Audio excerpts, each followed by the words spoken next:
Good morning to those joining us in the United States, and good afternoon to our viewers in Europe. My name is Johan Fleck. I'm the Senior Director of the Europe Center here at the Atlantic Council, and it is my pleasure to welcome our viewers to today's event looking at how to build an EU competitiveness agenda. This event is part of the Europe Center's Transatlantic Horizons series, which charts an ambitious agenda for the United States and Europe for 2025 and beyond. When we look at the EU competitiveness agenda, in the wake of Russia's full-scale invasion of Ukraine, the subsequent energy price shocks, as well as shifts in the global economy and intensifying competition, all of these factors, intensifying competition from the United States and China especially, all of these factors have forced the EU to take a hard look at its long-term economic competitiveness.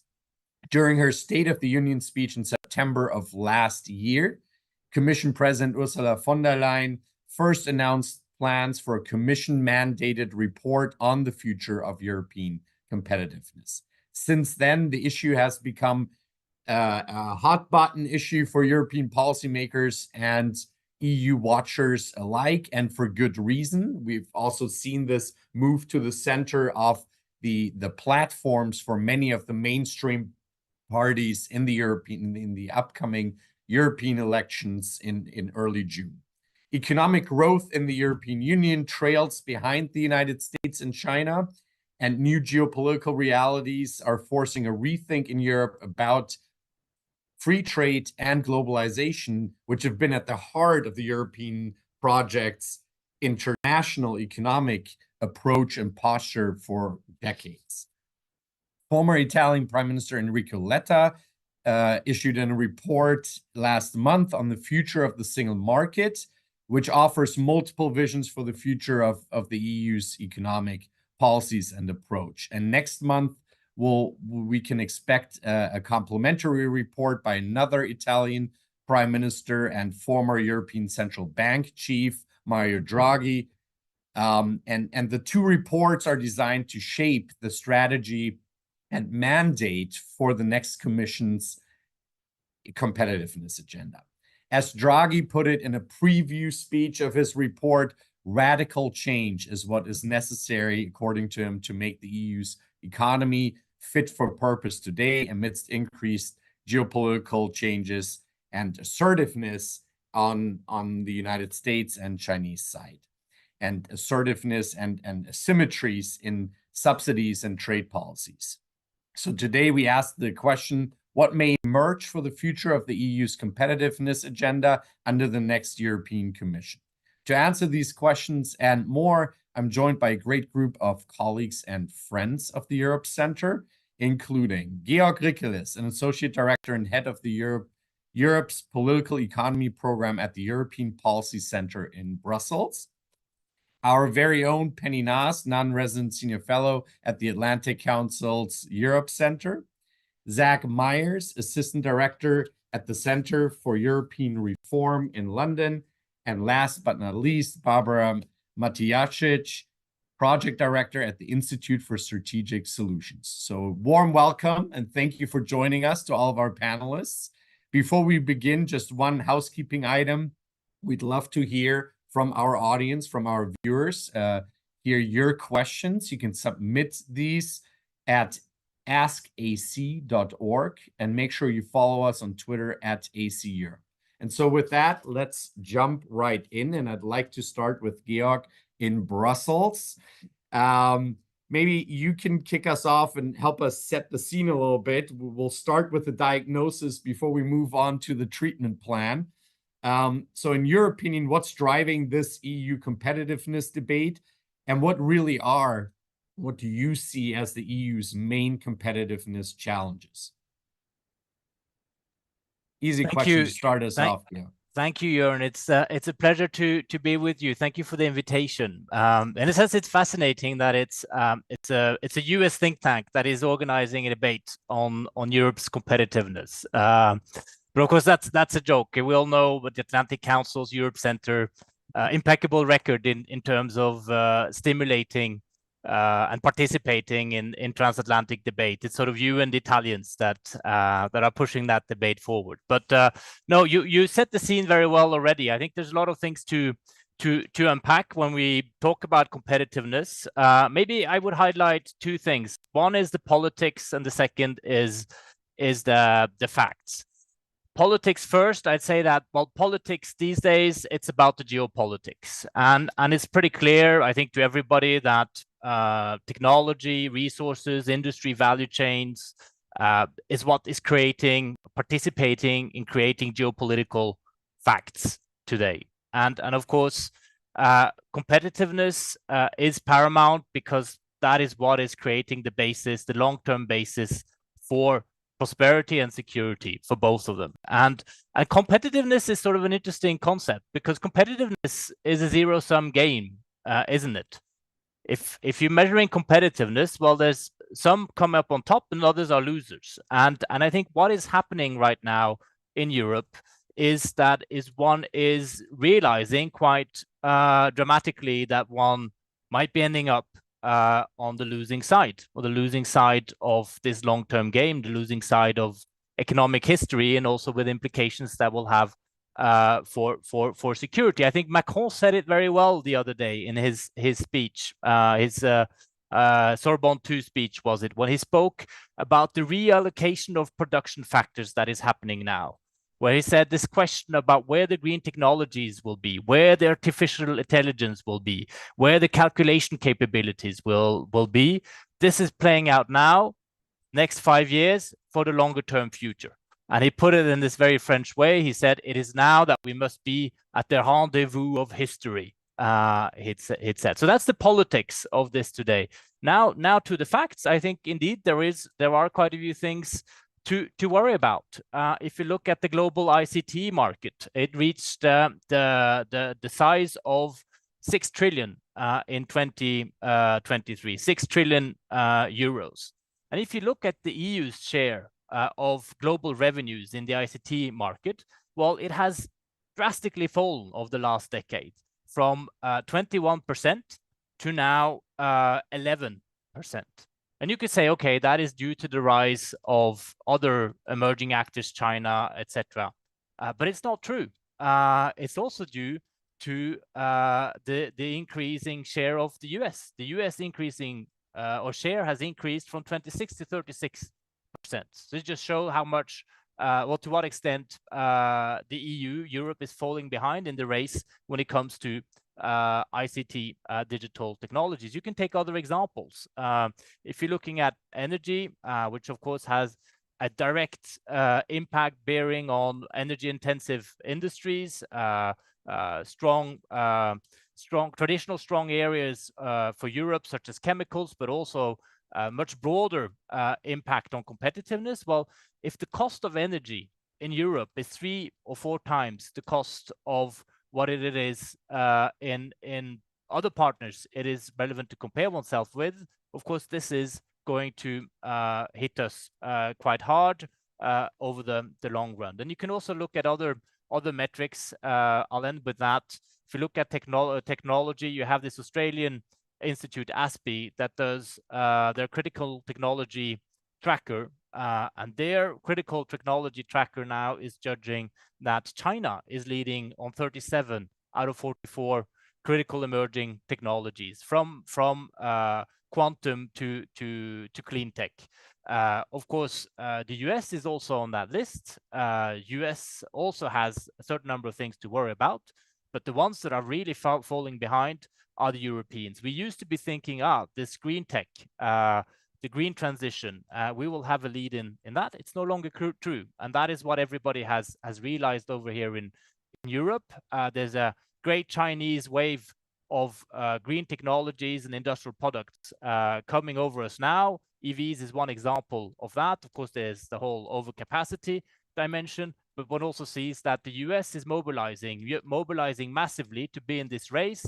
There might be a second US wave, if you want, after the Chinese wave. The real question is, where are Europe? Where's Europe in this race for the value chains and the industries and the prosperity and the security of tomorrow?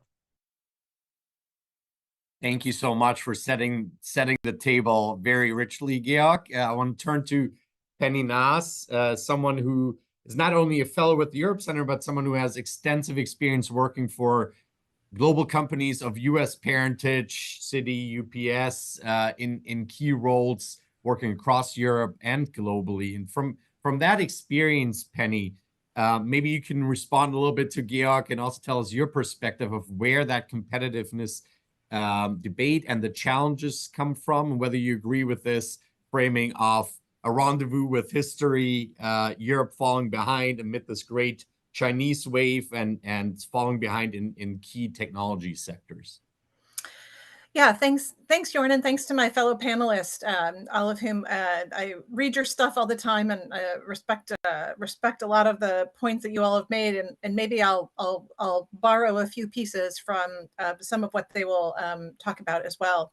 So I think first off, we have to start with Europe is actually a fantastic market, particularly for non-European firms.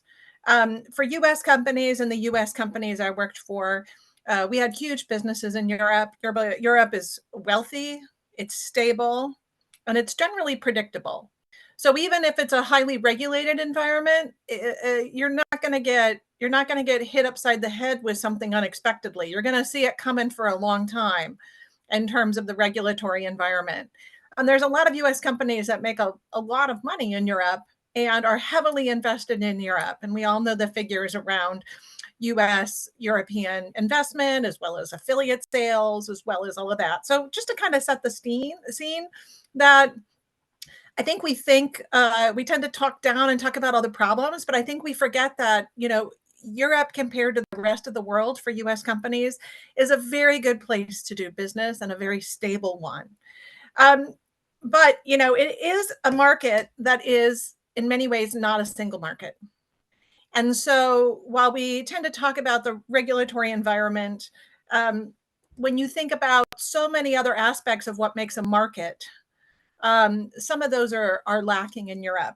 And while I think non-European companies can come in and take better advantage of the single market because we approach it as 27 as opposed to one, I think that there is a lot of room to maneuver still on helping leverage the scale of Europe and making sure that the single market is treated as a true single market.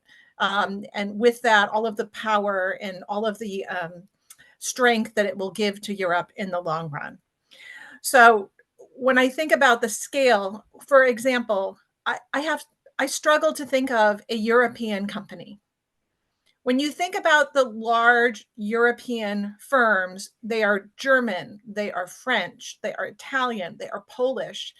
They're not necessarily European, with the exception of one that I would say, which is Airbus. But short of that, you still have a very national identity to many European firms. You still have a competition policy that's very national in its analysis and scale. And I think that there's other aspects around taxation, other policy areas that are very challenging for Europe to address, but are very important in terms of how people perceive and are able to work within the European market. And I think that impacts the competitiveness, because if you're still scrambling to deal with 27 different markets and you don't have that ability to scale, that ability to use Europe as one single market, I think that creates challenges for Europe in the long run. I'll stop there, Jorn, and we can dig into some of the other topics. Absolutely. Thank you, Penny. I'm glad to hear an American voice putting out at least a positive framing for what we're discussing. And then also your key points that we'll obviously come back to: fragmentation of the internal market, the ability to scale up, European versus national competencies. I think all things that already came out in the Letta report, or touched upon at least in major ways, and also in Draghi's preview of his report. I want to turn to Zach Myers, because Zach, in reaction to the Letta report's release, you wrote an interesting piece with a colleague, I believe, where you expressed some doubts about whether competitiveness is even a useful diagnosis or framing for the challenges, the economic challenges that Europe faces. So I'd love for you to expand on that and connect that to what you see as the main challenges. Well, thank you very much for having me and for hosting this discussion this morning. It's great to be here. Indeed, I do have some questions about whether competitiveness is the right framing for the type of economic problems that Europe faces today. When we think of competitiveness problems, historically, we tend to think of countries that are no longer able to be competitive in kind of global export markets. And that's not really a problem that we're seeing in Europe when you look at the figures. I mean, we had problems during the height of the energy price spike, but since then, the EU's trade export surplus has kind of come back quite strongly. And that compares to, for example, to the US, which is often a country that the EU gets compared unfavorably against, which has, persistent trade deficits. And similarly, when it comes to kind of public budgets, the US is, quite happy to splurge very large amounts of money, whereas EU countries kind of overall tend to run much smaller trade deficits. So in a traditional sense, you would be describing the US as suffering a competitiveness problem to a much greater degree than the EU does. But of course, that doesn't really correspond with the reality that we're seeing, which is that the US is enjoying much stronger economic growth and has for quite some time. And so I think if we focus on competitiveness, it's possibly going to lead us to conclusions that are not necessarily the most helpful ones. And I mean, if Georg will allow me to have a disagreement, I think that thinking of competitiveness as a zero-sum game is part of the problem here, because the EU has reacted quite negatively to various initiatives that the US has pushed, like the Inflation Reduction Act. And I think that sometimes the focus has been too much on the dangers that creates for Europe. And of course, it does create disruption, and it has led to kind of a difference in expectations about how the US would behave. But in fact, the Inflation Reduction Act has a number of positive qualities for Europe. There are many European firms that are able to take advantage of the subsidies that are available if they go and invest in the US and bring those shareholder profits back to Europe. That's particularly true now that certain exemptions have been put in place under the Inflation Reduction Act that in some ways make it much easier for European firms to get access to those subsidies than American firms do. For example, when it comes to like the commercial leasing exemption. And similarly, when we're talking about subsidies for kind of green technologies and highly innovative sectors, there are a lot of spillovers that firms enjoy that are not the direct recipients of those subsidies. And so particularly, I think in the EU economic environment where we're very focused on delivering the green transition, getting cheap access to green goods is going to be fundamentally important if we want to achieve kind of net zero in the timeframes that we're envisaging. And so if countries want to spend their taxpayer sums, money in ways that Europe is either not willing or not able to, then I don't think that we should jump to conclusions that is unequivocally a bad thing.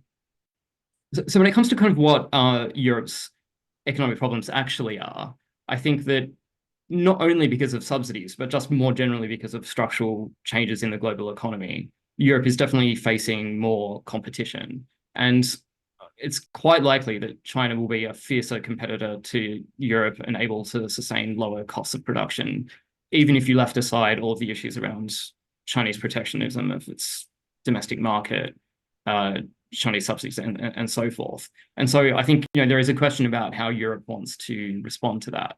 And I mean, one way would be to kind of knuckle down and to focus on protecting the industries that are complaining about the changes that the kind of Chinese and American policy changes are causing.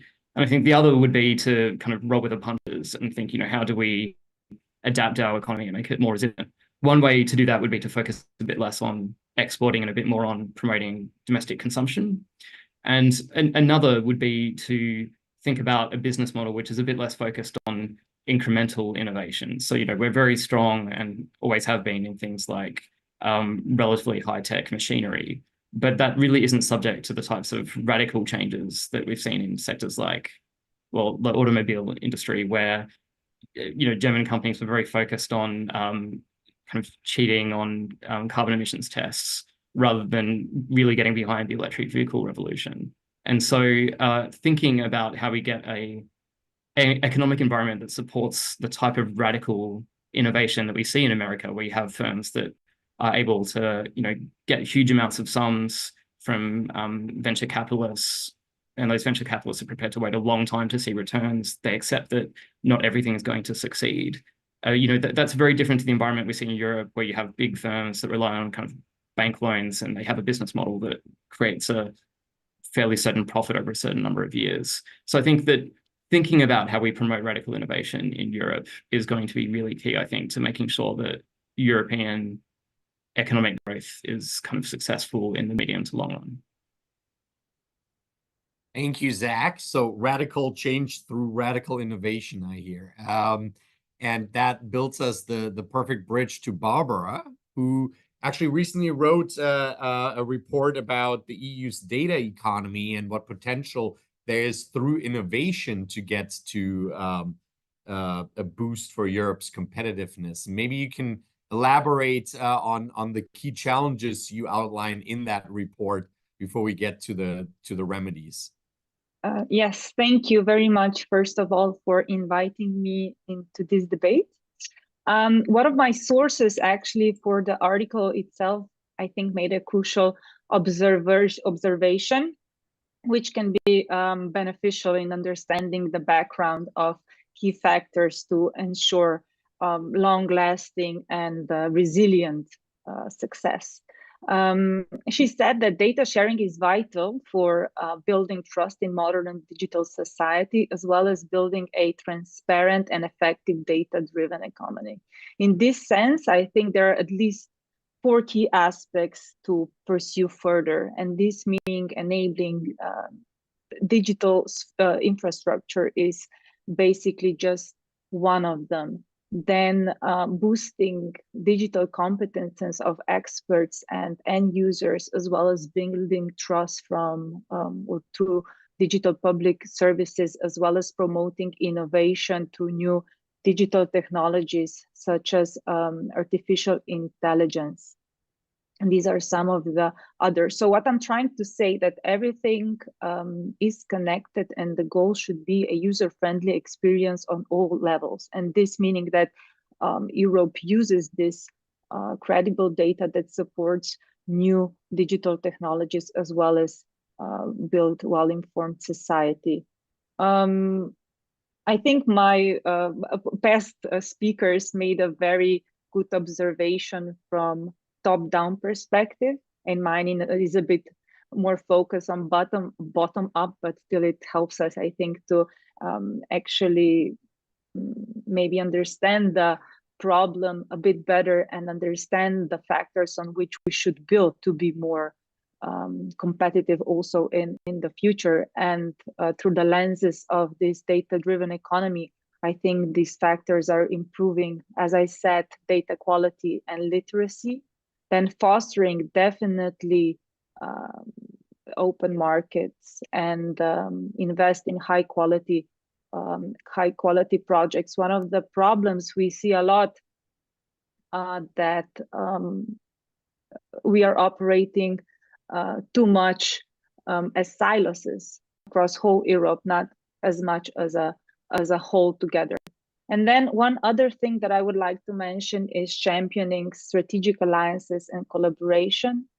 And of course, continuous training and development of the workforce, because when talking about competitiveness, I think we shouldn't forget on the challenge of the demographics. Thank you, Barbara, for setting out those aspects. We're fast moving to the treatment plan or the competitiveness agenda here.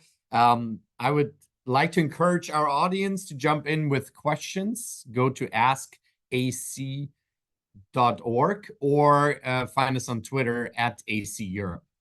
With that, I want to come back to Georg and ask you about building elements of that agenda. In a recent report, you discussed the relationship between the economic security agenda and competitiveness. You spoke of a make or break moment for Europe, and explored how to balance economic costs of such an economic competitiveness agenda and security agenda. Can you expand a little bit what do you see as the key components there and the key challenges? Yeah, I think you're going to the heart of the question then, and there maybe what is then the difference between Zach and myself in how we understand this. And let's explore the differences. That's what we're here. And it's the question of how the diagnostic we're making of the moment we're in.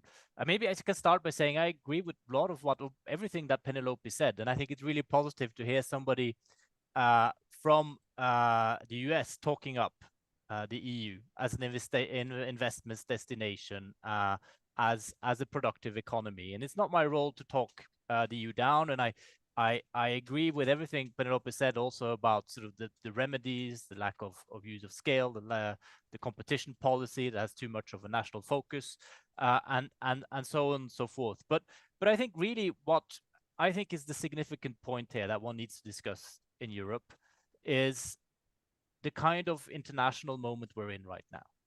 And I think even though you have Macron and others that are making bold speeches, I think we are underestimating the scale and speed of change in our international environment, both on the security and economic front. And what do I mean by that? Well, let's take something that's been amply discussed to start with, which is a Trump scenario. And even if it might not be the central scenario, who knows whether he's going to win or not, and who knows whether he's going to do what he said he's going to do. But if he's going to impose 60% tariff across all Chinese goods, well, what you will see is significant diversion of trade.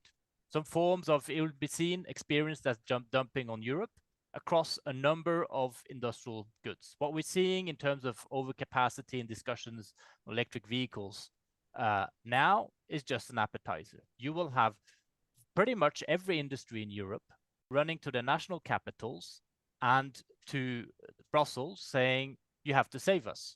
We're drowning. And that might mean demands for subsidies. It might mean demands for trade barriers. There is no systemic answer to that at the EU level. At the same time, I expect the Trump administration, a Lighthouser spirit, to drive a hard bargain on the Europeans, 10% tariff across European goods, saying they're getting a bad deal on automotive, on agri, food, and so on and so forth, and saying either you're with me or you're against me.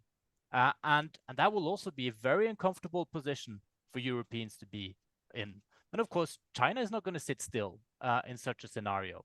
China is going to fight for their part of the world, trying to get South Africa, India, Brazil, Global South, the resource-rich countries over to their side of this wedge that's being driven in the world economy. I think we could see, even if maybe it's not the most central scenario, but much more dramatic shifts in the world economy than what we are seeing today. And it's sort of become more fashionable to talk about de-risking than decoupling, but the reality might be lie more on the side of decoupling in such a scenario. And then Zach talks about the US Inflation Reduction Act, and I agree. There are positives for the climate. There are positives in terms of business opportunity, Inflation Reduction Act. But I think the three significant lessons in the US Inflation Reduction Act for Europeans is one, the speed of scale of action. The US and the Biden administration have decided that they have to act on the big transitory challenges, digital, green, economic security, and they're acting on it. This is not the capacity of mobilization we have at the European level. And of course, we want to succeed in the Green Deal. But if you look at what we're doing, we're putting out targets that we can't meet. If we want to meet our climate targets, our energy transition targets, and economic security targets, we're saying we need to reach 300 gigawatt on offshore wind by 2050, 130 by 2030. Today, that means 20 gigawatt of installed capacity per year. We're managing a third of that. So we're failing on all those targets. So of course, cheap imports will matter, but there is a lot of more running to be done for Europe to meet these big transitionary challenges.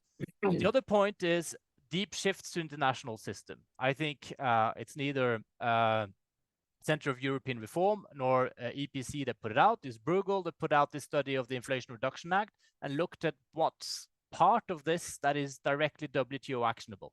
It's absolutely massive. It's in the scale of 70, 80, maybe more $billion out of the total program that is local content requirement or directly WTO actionable. It's the biggest protectionist turn since the 1920s, and I think what we should see there is the writing on the wall. The US have decided to do what China is doing, not believing in the open rules-based trading system anymore. And WTO, if it is not already dead, is definitely on life support. And this is something that is very worrying for Europeans. But I think the third lesson of the Inflation Reduction Act that is particularly worrying for Europeans, that is really ominous about what's to come, is I think underlying US policies like the CHIPS Act, the Inflation Reduction Act. What is happening is that the Americans are seeing and decided that they need to bring critical resources, technology, value chains, and industries back home. Why? Because it's the fundamental lesson of history, that those who prevail in conflicts, those that prevail in wars, are those who have the resources to stand in them over time. This is a kind of strategic reasoning we're not capable of Europe. And I think if we look honestly at the world out there, there are two big countries that are preparing for war. I'm not talking about Russia. I'm talking about China and the US. I'm not saying that the US and China want war. I'm not saying that we'll have war, but they're preparing for it. And that's the kind of environment that Europeans need to think much more harder about and prepare much more carefully for. And so I agree, competitiveness is not a good term if it's a sort of anesthetic and we're not thinking thoroughly through these things. I think the coming strategic agenda of the European Council will be about competitiveness and security, but we have to be able to think about everything that is in between and making some hard choices. A lot of things that are in between is about economic security. It is about very dire trade-offs. And that is this rendezvous with history again that Macron is talking about. Wow. Okay. That was that put a lot out there, Georg, a tough choice. You already mentioned trade-offs, and I want to come to Zach and then to Penny to also respond to the international trades dimension of what Georg set out. Zach, if I can turn to you, you spoke of trade-offs that the EU and its member states will have to make in order to pursue a credible competitiveness agenda. If it goes down the road of industrial policy in terms of the financing, in terms of the fragmentation, addressing the fragmentation in the internal market and other policy areas that Penny already alluded to. Can you expand a little bit on these trade-offs, and do you see the choice as stark as Georg has set it out? Yeah, and look, I mean, Georg and I might disagree on some aspects, but I suspect in terms of, you know, the treatment plan, we're maybe not quite so far apart in all aspects. I mean, I would say, though, that economic security is an issue that you can approach both from a negative and defensive point of view, which is more about kind of onshoring and removing vulnerabilities, or more from an offensive point of view, which is about how do we make ourselves, and this is, you know, a very Japanese philosophy, like indispensable to our trading partners. And I think that this second approach is one that is kind of both more consistent with economic growth and also, I think, probably more likely to be sustainable in the long term, because I mean, we've already seen like a green lash in Europe where there is a great deal of concern about kind of the cost of living pressures that green regulation is perceived to be imposing on individuals. And you know, I fear that the same thing might occur with economic security. And so the more that we can drive economic security and economic growth together, I think the more sustainable that will be. And, Europe is often very down on itself. And that's why I think, Penelope's comments from an American perspective were so reassuring to hear, because we do have companies that are hugely successful. Like ASML is essentially got kind of a global monopoly on the chip making equipment that China and the US and Taiwan and lots of other places have to rely on. And so thinking about how do we expand those choke points and make use of them, because as Georg said, we do have to have difficult conversations with the US and with other global partners. And having leverage is going to be important. To answer your question on trade-offs, I think that a number of us have said that expanding the single market, deepening the single market is going to be key. But if it was so obvious and easy to do, then of course we would have done it by now.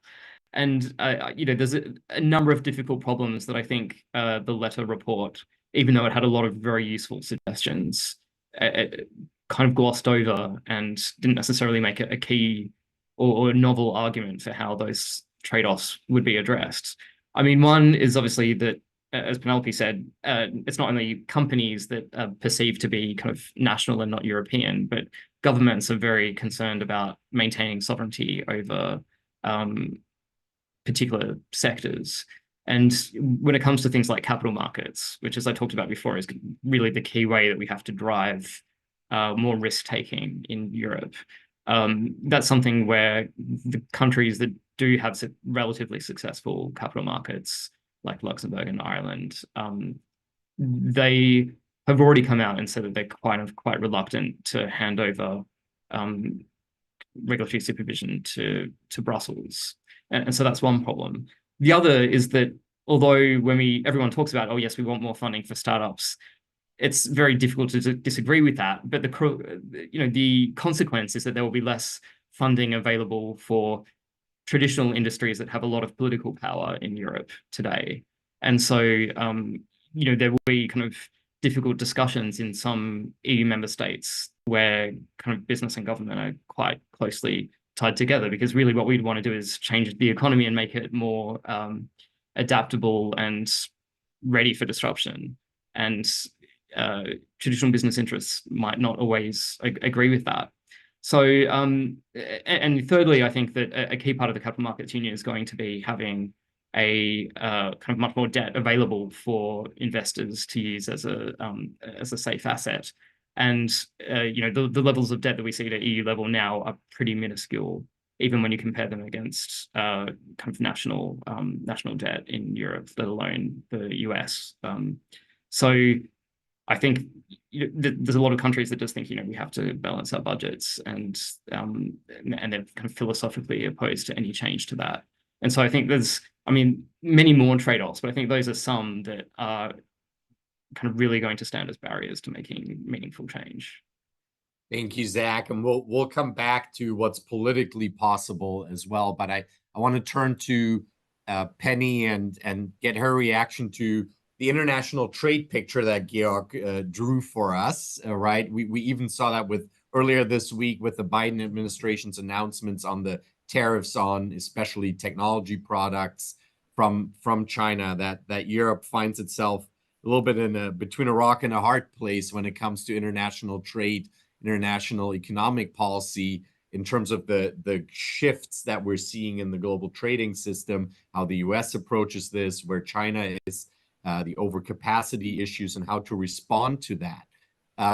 Would love your reactions to whether you see Europe actually being able to, and whether you're seeing changes that in policy that suggest Europe is able to find a new approach on trade and international economic policy.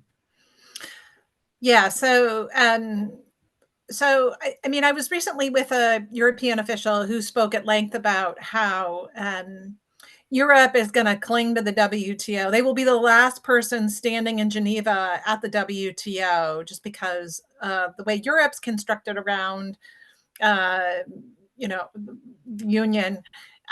is similar to the WTO, and to disavow the WTO is to disavow some of the things that are also the basis of the European Union. And while I appreciate Europe's dedication to the WTO and the international system of rules of law, I think at some point, they will have to think through, you don't necessarily want to be holding onto the anchor of the ship when it reaches port. So I think that there are a lot of things that are really important about the WTO. I'm a huge supporter of it, but the question is that how do you make sure that it remains fit for purpose in a world where you've got very different economic and governance models that aren't necessarily compatible? The WTO is a great fora for discussion at the moment, and for people to come together in a way that they can't anywhere else in the world at the moment, to talk about some of the big cross-border issues we face, like climate change and trade and pandemics. But I think that we are coming to a crisis point, probably in the next administration of the US, where we will reach a fork in the road, and there will be a decision that's made whether we keep with a single multilateral fora or whether we have to split and go in different directions. If I could respond really quickly, or into a couple of things that that were said, I think that when we talk about industrial policy and what's going on in the US with subsidies and the IRA and other things, I think we forget that Europe's regulatory policy is also an industrial policy. And so industrial policy is not something, and things like tariffs tend to elicit asymmetric responses. So certain companies have the means and ability to subsidize. Other countries do not have that ability. So they come up with other responses with regards to how they're going to protect or how they're going to encourage certain industries. And so, the US has probably more of a carrot approach. I think Europe sometimes has a stick approach. And so that's something that I think people need to remember as we enter this debate. Industrial policy is not something that's new. I think what needs to be done is to look at and analyze what works and what doesn't. Where has Europe been successful? So ASML has been raised. I think the COVID-19 vaccine is a great transatlantic example of the United States and Europe coming together in a crisis and leveraging their strengths to solve a global problem. And so I think that's something that we can't forget. And I think one of the solutions moving forward for Europe, as well as maybe in the transatlantic setting, is to think about what works.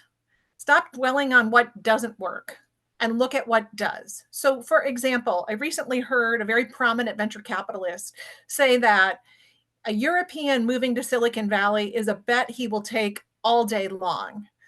So, and he said the Europeans come to Silicon Valley, they're incredibly motivated, they're incredibly well educated, they're very innovative, and they're extremely successful. And I will bet on them all day long. So the question is, why? Why is that talent having to leave Europe to be harnessed? And what are the successes, and how are they being a success? And how can that maybe potentially be replicated in parts of Europe? Last thing, Jorn, is I think competitiveness is a construct a lot of people like to use, but I actually think dynamism is the more important one. What can be done to make Europe more dynamic?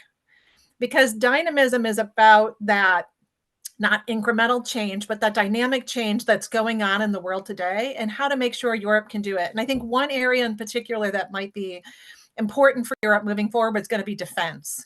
So while it's hard for the capital markets perspective, I think, to create a single pool of capital in Europe because of how you have to back banks and back the financial system, I think that there's going to be some challenges as well on the defense front with regards to interoperability as well as other things. But defense industries spur a lot of innovation, and defense industries give people a common cause. And so in the next commission, I think there's going to be a lot of focus on defense and Europe's defensive capabilities. And I think that that's an enormous area of opportunity for Europe to not only unleash growth in Europe, but also to think about innovation and how they move forward both from the dynamic perspective as well as the competitiveness perspective. Thank you, Penny. Again, an injection of a little bit of optimism here. I appreciate that. And a good focus on what, calling on us to focus on what works. That builds a good segue to Barbara, because I would love to shift our conversation now to the agenda and the key pieces. We've already heard a lot there on innovation, on capital markets, on addressing internal market fragmentation, on the defense industrial sector as an area of dynamism and potential, as Penny said. From your vantage point, focusing on the data-driven economy, digital policy, where do you see the biggest potential and a positive agenda for Europe? Yes, thank you. I also like that optimism. I think we focus too much on all the challenges, and that we forget that a lot of things is also good. So I think that the potential, of course, of data-driven economy is enormous. The numbers say it for themselves, but the fact that everyone here operates within one system should facilitate this aggregation of micro data. However, we still see some of the challenges. I don't want to be too pessimist here, but let me just point out quickly that EU has somehow lagged behind in the AI development, meaning that a lot of users have often used or seen AI models that are not diverse enough. And I think that only France is actually really proactive in this sense. And this can lead to the lack of innovation and limited diversity in the solutions. It also brings me to a point that this can this strong protection that is known in Europe. So strong protection of individuals and their data is also a key concern in AI development and these strategies. And we will see where this takes us, because maybe, sometimes a more cautious approach to all this processing can still bring long-term benefits and increases user trust. We've seen a lot of, also in Slovenia, a lot of examples of good practices. Also, like, one to point out is definitely the response to pandemics. We've been one of the Europeans' good practice cases, let's say, of our response to the crisis. And this was due to good infrastructure we had already installed. And before, in the beginning, I mentioned that one of the key factors of how to be better in the future is to actually invest in strong partnerships and to work together. And this good case I mentioned, so our response to the pandemics, was actually a result of key stakeholders working together. So we had the ministry involved, we had the National Health Institute involved, we had one of the biggest technological companies, not only from Slovenia, but from Europe involved. And together, they actually made sure that we had our cases reported in real time. And this helped us to respond to the pandemics and to actually keep the number of victims lower than it would probably be. Thank you, Barbara. We have 10 minutes left. I want to do a lightning round at the end. So maybe two quick questions before that. One from the audience, and I'll turn that over to Zach. James is asking, is there a way for Europe to compete with the United States and China without being inherently protectionist? Should we understand perhaps at least the French perspective of competitiveness as being inherently exclusionary of US? I guess we can also add Chinese firms. Yeah. One of those trade-offs, I guess. Yeah, look, I mean, I just go back to what I said before about the Inflation Reduction Act being something that European firms are able to take advantage of, and in some respects take advantage of more easily than some US firms can do, particularly in kind of the automobile sector. So, I mean, I do think that, as others have said, that there is a role for industrial policy because it has benefits, including in very high-tech sectors, promoting innovation where there might be a market failure and enabling kind of spillovers. So we have an innovation that can't really be limited to one firm. That firm isn't going to necessarily invest in it. Whereas once you pump public money in, then you can do that. And so I do think that there is a role for industrial policy, because I don't think that Europe is going to be maximizing its opportunities if it focuses only on sticks rather than carrots. And, you know, I don't think that's a deliberate choice by anyone in Europe. It's purely the fact that trade policy and the ability to run, you know, traditional trade investigations is something that is within the Commission's gift. And industrial policy is one that requires kind of much more agreement across member states in most cases. But I think, you know, the key thing here is that industrial policy has to be at an EU level, because you know, what we've seen in recent years is Germany and France in particular being responsible for kind of 50% of the state aid approvals of the whole of Europe. And I think that poses a real danger to Europe in the long run if you have kind of a two-track economy where you've got manufacturing focused in some member states and not in others. And the reason for that not being inherent advantages, but rather the willingness of the government to take taxpayer funds and channel them into particular industries.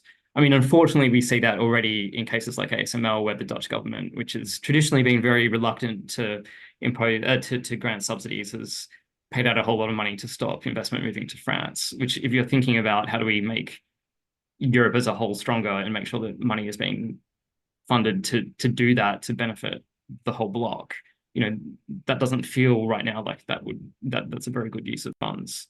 So I think that yes, there is a role for industrial policy and for the French way of thinking, but the trick is going to be, how do we get member states on board?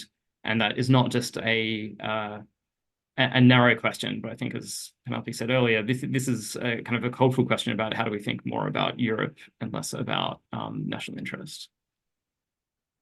I'll turn that question over to first Georg, and then if Penny or Barbara want to jump in, is exactly that question. So we've established these themes. They seem to be also in the European debate, in the major reports that we've seen or are expecting, Georg. But at the same time, there seems to be a lack of political consensus that could really drive a European response that's adequate to, you know, the geopolitical and geoeconomically treacherous environment you've set out in a previous comment, and the pace of change and transformation you set out there.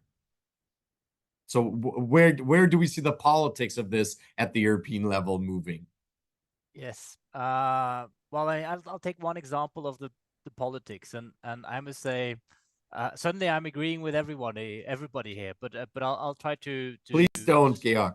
Okay, I'll try to find some differences. But I must say, for instance, to take an example of the politics of this, I'll start by agreeing with Penelope and what she said about defense industry and how that is participating still significantly in driving innovation, and also, I think, mobilizing people. And of course, it responds to a geopolitical and security moment we're in.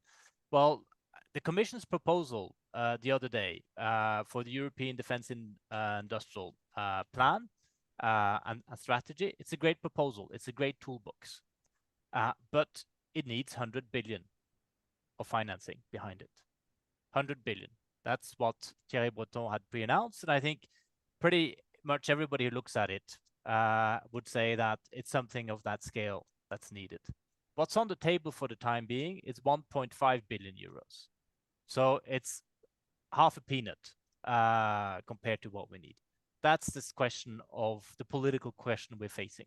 And I think there's a question of whether Europeans manage to pull together and come up with these kind of answers before the storm, or after the storm. There are plenty of examples of history where this has happened after the storm. In the sense, the EU itself is a creation after the storm of the Second World War. But the possibility, the one-off solution one has is common borrowing, doing again what one did with RRF, but it requires a lot of change in mindset, not least in sort of the frugal countries, Germany, Netherlands, Nordics, etc. That's the kind of political challenges. I think we'll get there, but it hasn't happened yet. Then some points of slight disagreement just for to finish off the debate. Last man standing in Geneva. Yes, I think Penelope, she sort of dug the grave like I did of the WTO. But I think we shouldn't predict. We should prepare for this scenario.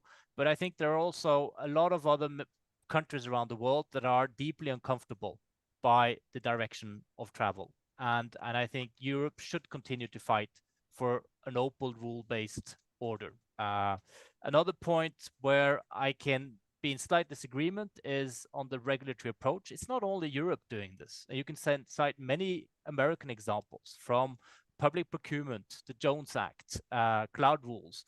All this is used as industrial policy in the US too. If you look at international standardization, how this is being used by everybody now. So I think this goes together. The sort of the running faster, the regulatory, and also the more defensive elements. And the final point I wanted to make, just as an element of optimism, you're absolutely right on talents leaving Europe. But I think that headline was particularly valid 20 years ago and 10 years ago. I think the situation is a lot better now. People are to some extent returning, and that is encouraging.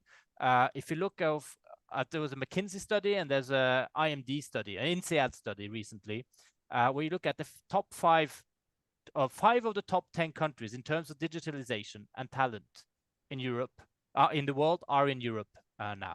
The only problem is that those countries only represent, say, 15-20% of the EU's GDP. So you need to create the scale, this internal market effect that you were talking about. But let's not be completely downbeat absolutely about Europe's prospects. On the contrary, there's plenty to fight for. Thank you, Georg. I don't know whether Penny or Barbara want to react to anything. Otherwise, we'll go to the lightning round. The only thing I'd say, Jorn, just very quickly in response is there's what you say and what you do. And in Europe, what you do is where you spend your money. And so when Europe is reluctant to spend, they tend to regulate. And so, and you hear countries say this all the time, that they don't want to spend, they don't want to subsidize in the same way the US does. They don't want to do certain things in a certain way.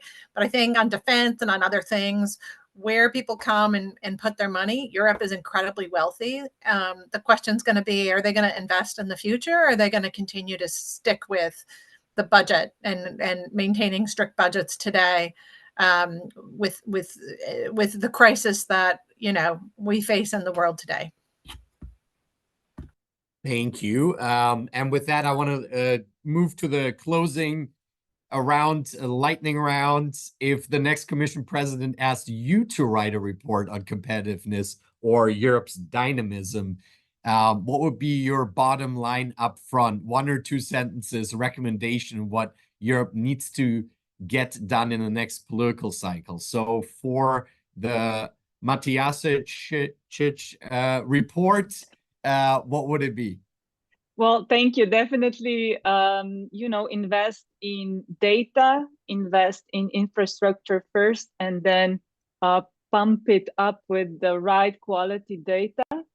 I think actually, you know, the infrastructure is already there. We just need to start working better together and get the data flowing. And I think this would be actually beneficial to much of the problems that are identified across various sectors. I come from the business area, so this is something I see every day. Thank you. And what would the NAS report say up top? Again, I go to European strengths and I turbocharge investment in those strengths. And for me, I think one of Europe's absolute strengths is R&D. And so it would be to look at how do you supercharge the R&D funding in Europe for the areas of identified as where Europe really has challenges they want to address. Thank you. Georg, over to you. The Ridiculous report. The Ridiculous report. Well, I think there's comprehensive answers that are needed. But if you just want sort of one highlight, I would say there's something cultural, and I think we'll need to sort of get rid of Europe's Peter Pan syndrome. The idea that it's nice to be small, and we have this. It's been a hallmark of EU economic policy for 4 decades now. There's sort of this think small first principle. Any economic question has one answer. It's the SMEs. I think that is fundamentally wrong. It's not the way to face the challenge we're facing now. If you want to do a competitiveness check, you could do something by changing the SME definition. So you would then provide a competitiveness shock by triggering scaling dynamics. But more significantly, what you need to look at is the segment of European mid-caps. They are the principal vectors of employment, growth, productivity, response to digital and green transition. They're exposed economic security-wise.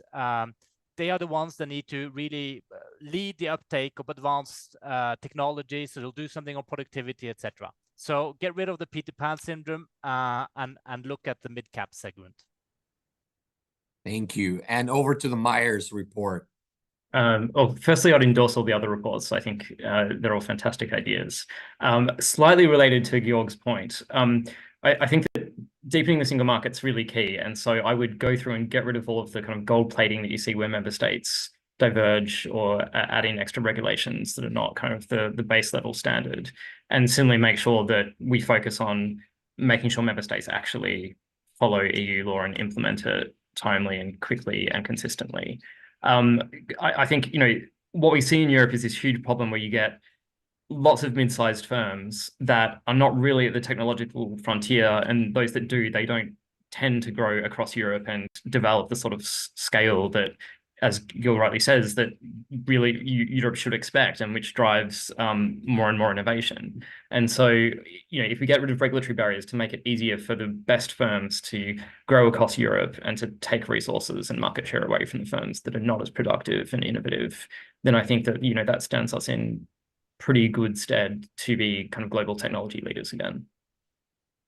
Well, thank you so much to our panelists and to our viewers for joining us. A rich discussion, some really good ideas, even some focus on the positives and the assets that Europe has in this competition in amid rapidly changing geopolitical and geoeconomic conditions and the environment. At the Europe Center here at the Atlantic Council, we will continue to watch that space closely. Watch out for more programming through our Transatlantic Horizon series on the EU's agenda and competitiveness agenda. And with that, hope to have all of our panelists back for a follow-up discussion where we can dive even deeper and follow up on those 4 great recommendations of the 4 reports, the Myers, Matyasic, Ridiculous, and Nas reports, imaginary as they might be for now. And we look forward to continuing the conversation. Thank you so much for your contributions and your great insights today. Thank you so much.